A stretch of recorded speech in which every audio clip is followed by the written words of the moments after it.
Indépendance, autodétermination, nationalisme, où que vous soyez sur cette planète, les derniers siècles ont été définis par ces concepts.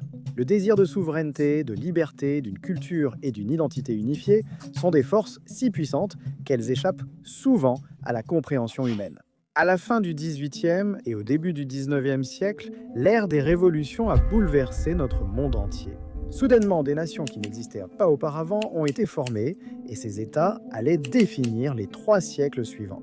Leur manière d'interagir, de rivaliser pour les ressources et la sécurité et de défendre leur culture contre les menaces perçues. C'est ce qui se trouve à la base des relations internationales au XXIe siècle. De nombreuses populations ayant rapidement réussi à créer leurs États que nations lors de la montée du nationalisme à la fin des années 1700, cet objectif demeure aujourd'hui pour de nombreux groupes. La puissante force de l'autodétermination, qui dit que les personnes vivant dans une région donnée devraient pouvoir définir leurs propres lois, leur culture et leur système sans influence d'autres groupes ou États extérieurs. Au contraire, cela s'est renforcé avec le temps. Alors qu'est-ce qui a changé?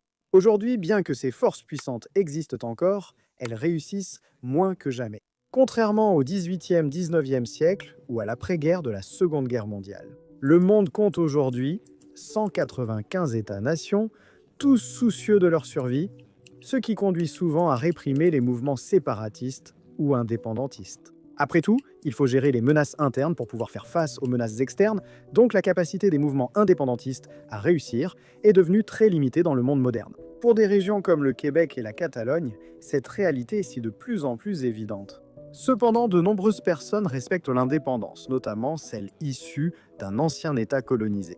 Alors pourquoi ces mouvements indépendantistes n'arrivent-ils pas à réussir?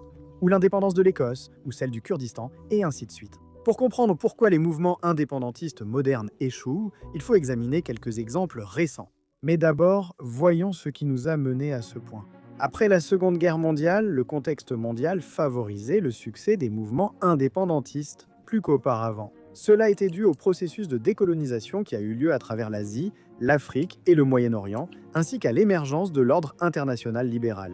De nombreux pays indépendants actuels l'ont obtenu durant cette période. Après la dissolution de l'Union des républiques socialistes soviétiques et de la Yougoslavie au début des années 1990, une nouvelle vague de mouvements d'indépendance a aussi abouti. L'environnement international et régional sont sans doute les principaux facteurs du succès ou non d'un mouvement d'indépendance. Par exemple, pendant la guerre froide, tout mouvement nationaliste considéré comme de gauche était traité comme un territoire colonial par les États-Unis. Et Washington écrasait leur tentative d'obtenir l'autodétermination. Le mouvement d'indépendance du Timor oriental a été écrasé après l'invasion indonésienne en 1975, soutenue par les États-Unis qui ont fourni 90% des armes. C'est malheureusement la réalité de nombreux mouvements nationalistes émergents. Inversement, l'intervention d'une puissance régionale ou internationale peut aussi favoriser le succès d'un mouvement d'indépendance. Comme dans le cas du Kosovo, qui a obtenu son autonomie puis son indépendance à la suite de l'intervention de l'OTAN en 1999, ce soutien extérieur ainsi que de nombreux autres facteurs doivent être en votre faveur pour réussir. Ainsi, séparatisme, révolution et lutte pour l'autodétermination sont souvent sanglants. Une chose est claire, il faut au minimum un sentiment de nationalisme extrêmement fort pour assurer l'unité au sein du groupe qui se bat pour son propre État. Toutes ces choses jouent un rôle stratégique dans la quête de l'indépendance. Le nationalisme et la fierté nationale, le désir de souveraineté et d'autodétermination, ces choses inspirent souvent les gens à prendre des risques, parfois des risques mortels, afin d'obtenir les droits qu'ils estiment que leur groupe mérite. Que les partisans de l'indépendance aient une identité propre ou non, leur objectif reste l'autodétermination. Et surtout, assurer la survie du groupe. Former un État-nation est l'un des meilleurs moyens d'assurer la survie d'un groupe. Le nationalisme a peu dominé l'Europe au XVIIIe siècle. Durant la majeure partie du Moyen Âge, de 500 à 1500, les gens vivaient en société féodale. Les monarques détenaient l'autorité absolue, les seigneurs féodaux administraient de plus petits territoires, et presque tout le reste de la population vivait dans la servitude. Il n'y avait ni droit de l'homme pour tous, ni procédure régulière, ni ce que nous valorisons aujourd'hui dans nos institutions. L'ère des révolutions a déclenché la montée des États-nations, de nombreux peuples ayant réussi leur mouvement d'indépendance. Les nombreuses tribus et langues d'Europe ont commencé à se regrouper sous des identités communes. Après tout, les révolutions de 1830 et 1848, on l'appelle Printemps des Nations dans toute l'Europe pour une raison. À mesure que les États-nations commençaient à se former, ils s'unifiaient sous une seule langue et une seule culture, fusionnant plusieurs régions en une seule entité. Ce lien entre la langue et l'identité ne peut pas être surestimé ici. La langue est un aspect fondamental de l'identité. Et c'est pourquoi une langue commune est généralement un élément crucial des mouvements d'indépendance. Comme on le constate aujourd'hui avec des exemples comme le Québec, la Catalogne ou le Kurdistan. Promouvoir le nationalisme, et surtout une langue commune, aide à créer des économies nationales plus unifiées et des populations plus productives, ce qui contribue tout à la survie de l'État. Et pour un mouvement d'indépendance, une langue unifiée est souvent essentielle à la réussite. Plus un groupe devient homogène sur le plan linguistique, plus son identité globale devrait être forte. Et cela crée un État unifié. Par exemple, après la Révolution française de 1789, qui a conduit au premier État-nation français, sur une population de 28 millions d'habitants, seulement 3 millions de personnes parlaient français et encore moins savaient l'écrire. Après la formation de l'État et le développement du français, l'identité unifiée de la France s'est aussi affirmée. Ce n'est qu'à la fin du siècle suivant que l'éducation universelle a systématiquement éliminé des langues minoritaires comme l'occitan ou le breton de la vie française. Cette unification linguistique n'a réellement été achevée qu'au XXe siècle. Quand on regarde un pays comme la Chine d'aujourd'hui, il y a plus de 300 langues. Elle les appelle dialectes pour faire croire qu'elles appartiennent toutes à une seule langue chinoise. Mais étant donné leur manque d'intercompréhension, ce n'est en réalité pas vrai. La Chine sait que l'unité nationale est essentielle à la puissance de l'État. Les répressions brutales de la Chine contre les séparatistes au Tibet, Xinjiang et Hong Kong en sont la cause. Ces mouvements sont toujours liés à une langue et une identité distinctes. Pour ces raisons, ils sont souvent traités rapidement. Et comme c'est le cas au Tibet, la langue est systématiquement remplacée par le mandarin. Nous connaissons certaines conditions nécessaires à l'unification linguistique et identitaire du mouvement indépendantiste. L'autodétermination et la survie du groupe sont mieux assurées par la possession de leur propre État. Nous savons que le nationalisme est une force très puissante et unificatrice, mais cela ne garantit pas le succès. Les mouvements d'indépendance échouent souvent à cause de facteurs indépendants de leur volonté. L'environnement international actuel favorise-t-il réellement l'autodétermination et les droits de l'homme comme il le devrait? Ou bien est-ce un environnement où la répression de ces mouvements est plus courante, comme c'était le cas autrefois? Nous ajoutons ensuite d'autres pays pour voir s'ils cherchent à nuire ou soutenir le mouvement d'indépendance. Enfin, des événements imprévus tels que conflits politiques internes ou catastrophes naturelles paralysent souvent les jeunes nations et conduisent à un État défaillant. Même si le mouvement d'indépendance lui-même a été un succès, ce qui en résulte par la suite peut finir par être un échec. Ceci, en résumé, est la raison fondamentale pour laquelle les mouvements d'indépendance et l'autodétermination en général ne sont pas atteints. La politique d'équilibre des pouvoirs. C'est une théorie majeure des relations internationales, confirmée par la réalité depuis des millénaires. C'est un concept simple et essentiel dans les relations internationales. Les États se disputent des ressources et la sécurité dans la quête de leur survie. La théorie de l'équilibre des puissances affirme que les États puissants veulent empêcher les autres d'acquérir du pouvoir militaire.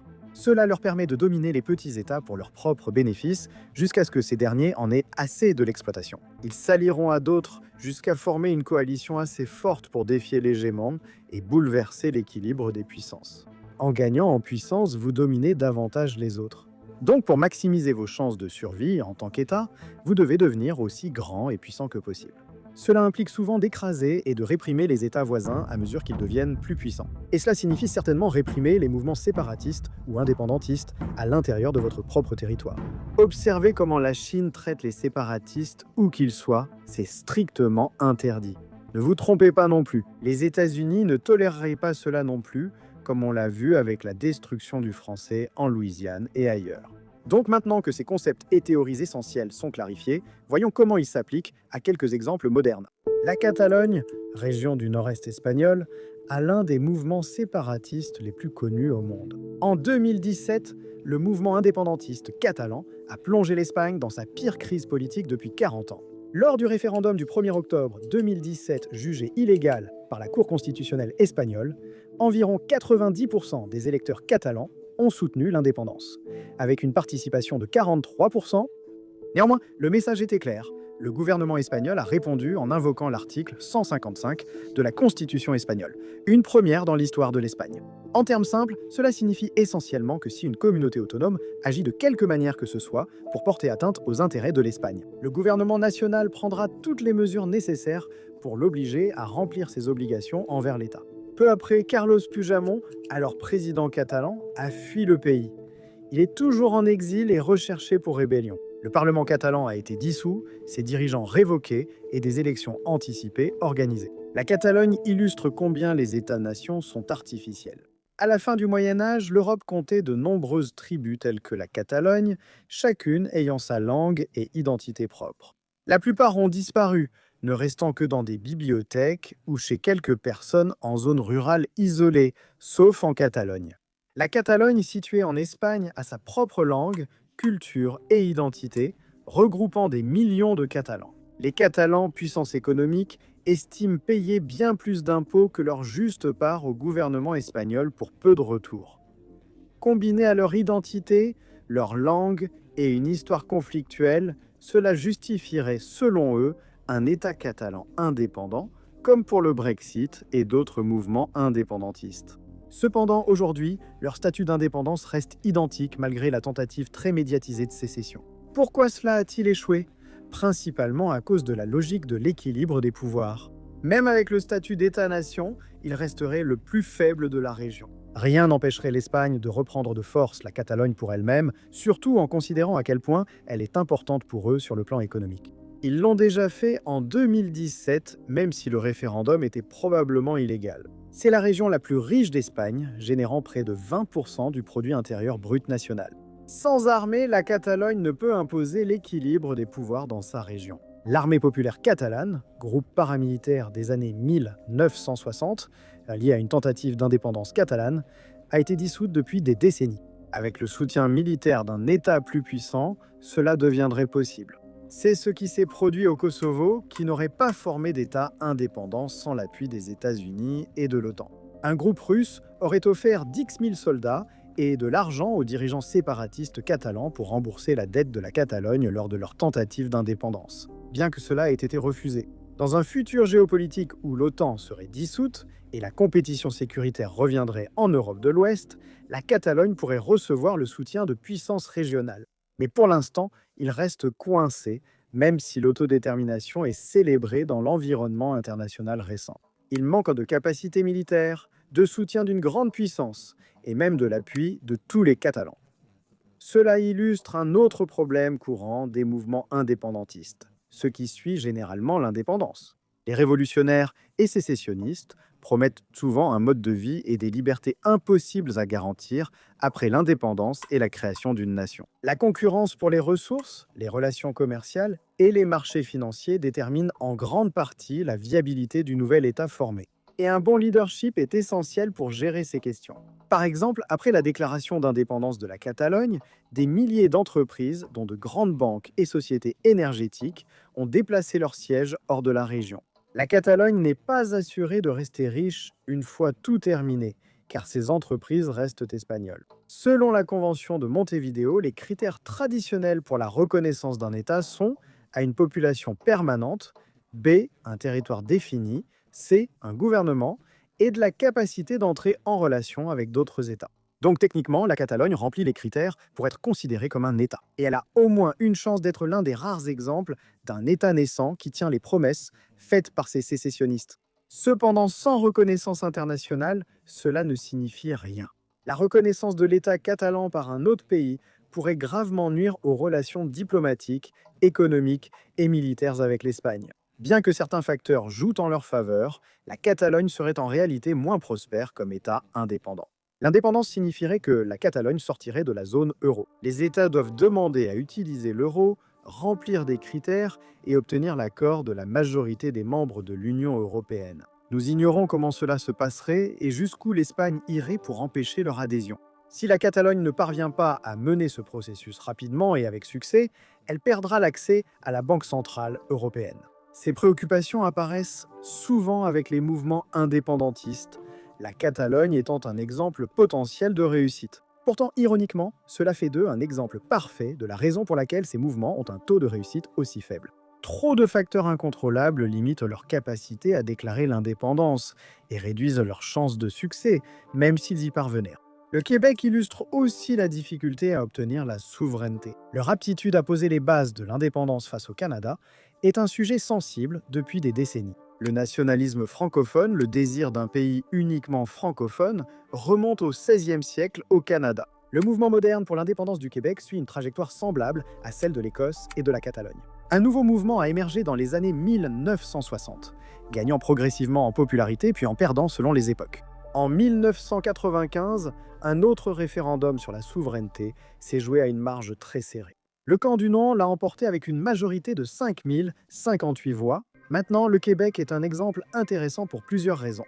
Après la loi sur la clarté de 1999, la loi canadienne prévoit qu'un référendum réussi, avec majorité, entraînerait des négociations entre le Québec et le gouvernement canadien sur la sécession. Contrairement à la déclaration unilatérale d'indépendance de la Catalogne, en 2017, le Québec souverain a plus de chances de réussir grâce à ce cadre juridique. Le Parti québécois, parti souverainiste, a connu une hausse récente dans les sondages après sa défaite électorale de 2018. Leur popularité a augmenté au point que certains les voient revenir au pouvoir.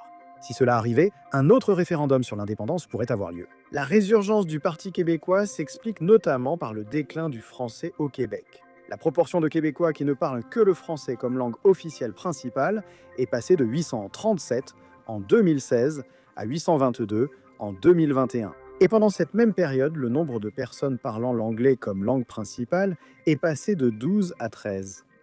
Donc, au total, la population anglophone a augmenté de 12 millions, tandis que la population francophone a augmenté de 121 000, soit 10 fois moins. La disparition du français au Québec pourrait entraîner la fin de son indépendance, vu l'importance de cette langue pour son identité. Cela constitue une menace existentielle, ce qui pourrait renforcer l'élan pour un Québec souverain à mesure que l'anglais domine. Il ne faut pas confondre le mouvement indépendantiste avec le Parti québécois. La montée du Parti québécois s'explique surtout par la mauvaise gestion des autres partis au pouvoir. Selon les données de l'enquête Confédération de demain 2024 auprès des Canadiens, la proportion de Québécois francophones qui s'identifient principalement comme souverainistes a peu changé au cours des 6 années couvertes par l'enquête annuelle. Bien que beaucoup pensent que les jeunes poussent à l'indépendance du Québec, les données montrent qu'elles sont moins enthousiastes que les générations précédentes. En 2024, seulement 16% des Québécois francophones âgés de 18 à 34 ans se sont identifiés principalement comme souverainistes. Donc, sans évoquer l'équilibre des pouvoirs, la viabilité économique d'un Québec indépendant ou d'autres questions complexes liées à la souveraineté. Le manque de désir global pour l'indépendance est un problème flagrant derrière l'absence de succès pour le Québec. Même François Legault, Premier ministre du Québec, a affirmé en 2023 qu'un Québec indépendant serait viable. Mais cela, et je cite, pour la grande majorité des Québécois, tenir un référendum sur la souveraineté n'est tout simplement pas une priorité. Il faut rappeler que le gouvernement fédéral canadien diffère de l'approche autocratique chinoise. Il n'emploierait pas la force militaire contre le séparatisme du Québec, donc ce n'est sans doute pas un obstacle majeur. Bien que les budgets théoriques proposés par le Parti québécois pour la première année d'un Québec indépendant indiquent un potentiel de réussite, cela reste très spéculatif. Le chef intérimaire libéral, Marc Tanguy, a clairement indiqué que l'analyse était au mieux optimiste, en disant que le budget de la première année présuppose. Le Québec hérite d'une part très faible de la dette canadienne, obtient le meilleur taux de crédit mondial et conclut des accords de libre-échange avantageux. D'autres critiques soulignent que le gouvernement fédéral dépense 15 milliards de plus par an au Québec qu'il n'en perçoit en impôts. Cela suggère que les avantages du gouvernement fédéral pour le Québec sont supérieurs à l'alternative. Cela souligne encore l'incapacité des chefs indépendantistes à tenir leurs promesses à leurs partisans.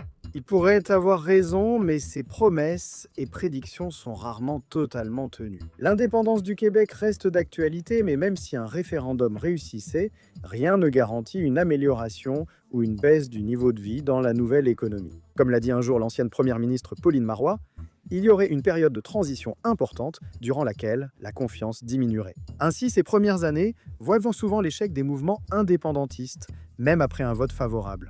Le Québec n'est pas seul un autre État indépendantiste connaîtrait sans doute le même manque de succès, même s'il réussissait. C'est l'Écosse qui souhaite l'indépendance afin de pouvoir se sentir gouverner elle-même et ne pas jouer les seconds rôles face aux volontés de l'Angleterre.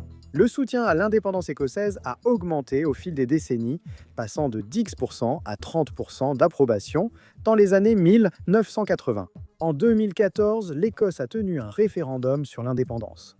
44,7% des Écossais y étaient favorables. Ils étaient à moins de 6% d'obtenir légalement cette indépendance, preuve de la forte volonté d'autodétermination. Évidemment, l'Écosse est déjà un État-nation, et cette sécession concernerait une union politique, la Grande-Bretagne. Cependant, la même logique s'applique. Les Écossais anti-Brexit aimeraient que leur pays retrouve les avantages de l'Union européenne.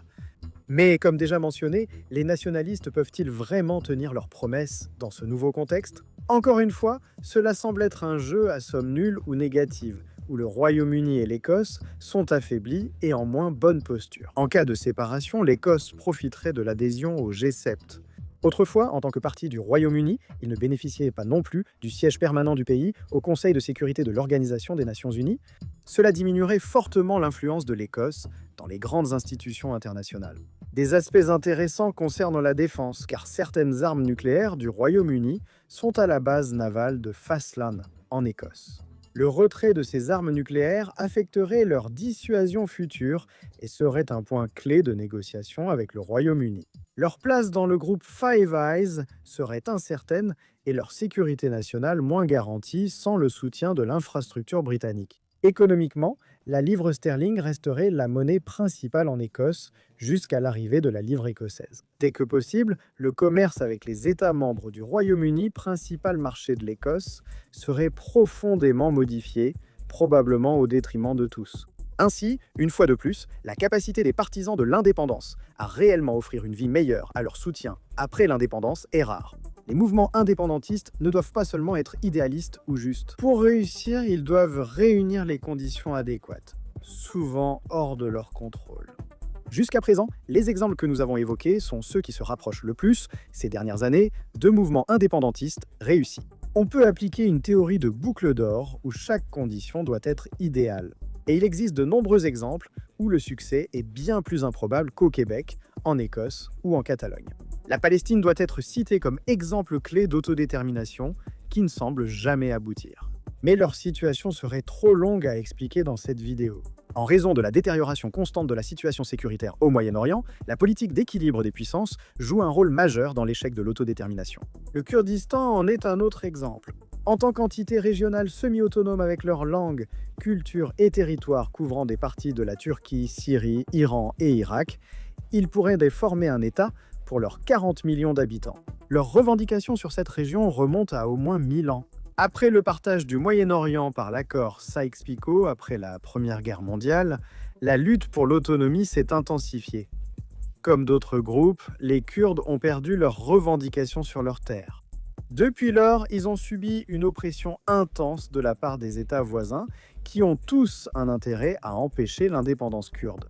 La Turquie abrite la plus grande population de Kurdes. Depuis la proclamation de la République turque après la Première Guerre mondiale, de nombreuses attaques ont visé la population kurde. La répression de la langue et de l'identité kurde n'a pas disparu et continue sous le président turc Erdogan. Le Kurdistan, au nord de l'Irak, a proclamé son indépendance après un référendum en 2017 où plus de 92% ont voté pour la souveraineté.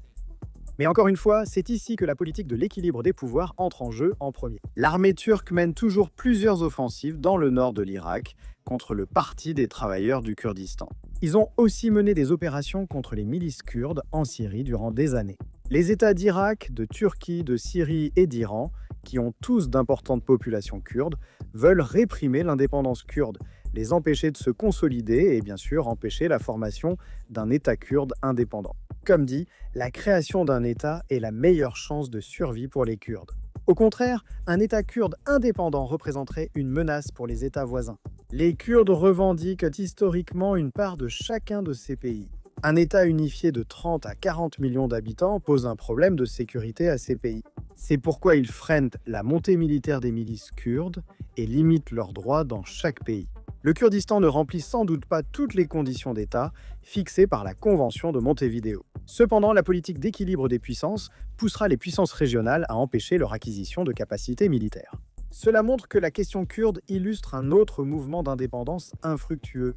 De nombreux autres mouvements séparatistes existent, comme l'indépendantisme flamand en Belgique ou le mouvement corse en France. Et je veux dire, il y a beaucoup de gens qui veulent aussi que le Texas fasse sécession des États-Unis. Mais une chose devient de plus en plus claire à mesure que nous avançons dans le XXIe siècle. C'est quand une grande puissance régionale veut imposer sa volonté aux pays voisins. Souvent, ils ont non seulement les moyens, mais sont aussi prêts à prendre des mesures militaires pour forcer ce pays à capituler. Avec l'invasion russe de l'Ukraine, une concurrence sécuritaire accrue entraînera probablement l'écrasement plus fréquent des mouvements séparatistes naissants. L'époque où les États-Unis prétendaient imposer la démocratie libérale au monde n'est plus d'actualité. Les 30 dernières années ont prouvé l'échec de l'hégémonie libérale et de l'interventionnisme. Et si les mouvements indépendantistes n'ont pas particulièrement réussi durant l'ère de l'hégémonie libérale, ils ne vont vraiment pas fonctionner à l'époque de la multipolarité.